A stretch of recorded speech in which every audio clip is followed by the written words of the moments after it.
Within PharmCD, you're able to amend existing CD entries.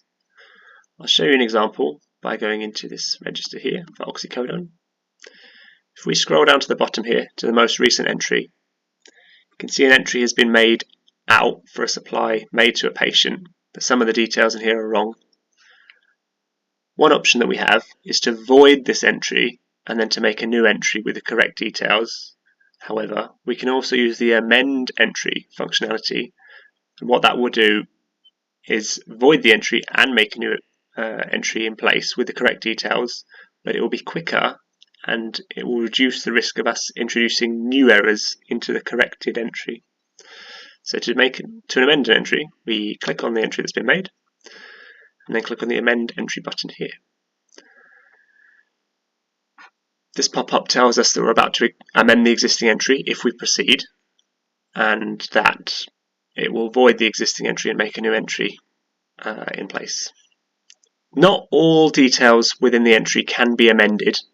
For example, you cannot change the patient or the register for the supply that's been made. If you want to do that, you'll have to void the entry and then make the new entry in whichever register it needs to be made within. But in this case, the entry is that we didn't make the full supply. Actually, it should have only been 28. So if I change that is the original entry was for 56, we'll change it to 28. That gets highlighted in red to say that that is something that is being amended, that is something that's going to change.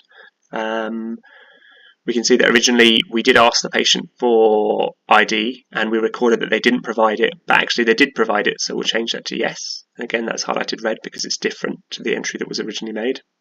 It was the patient who collected, but we have put the wrong prescriber here.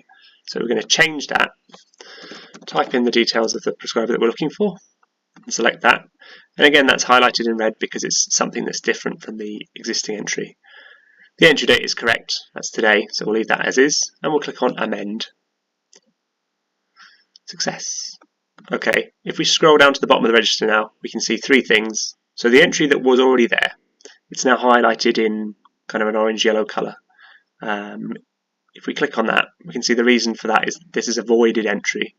So entries in PharmCD are colour-coded depending on the type of entry. So if it's this colour, it means the entry has been voided.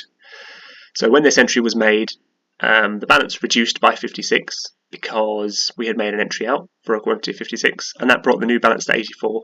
So because this one has been voided now by using the amend entry functionality, that entry has been voided, and it's at a balance adjustment. And balance adjustment entries are in red, and it's brought the balance back to what it was, 140. It's rolled it back to that, and then after that it's made the new entry, the new corrected entry. So all the details are the same except for the ones which we've changed. So we've changed the prescriber, we've changed that ID has been provided, and we've changed the quantity, and then we've got the new quantity there provided. If we were to click on that the old voided entry, it's also added a note which was done by us, and it gives details of why that entry has been voided. The details provided are that the entry was amended. We can see that the prescriber was changed from that to that the ID provided status was changed from that to that, and the quantity was changed from that to that.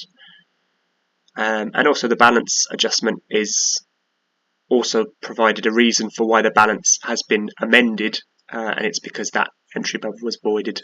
So if you've made an entry and you made a slight error, yeah, not to worry too much. You can save time by using the amend entry functionality rather than having to void the entry and then fix the balance and then putting a new entry in immediately afterwards. Thank you.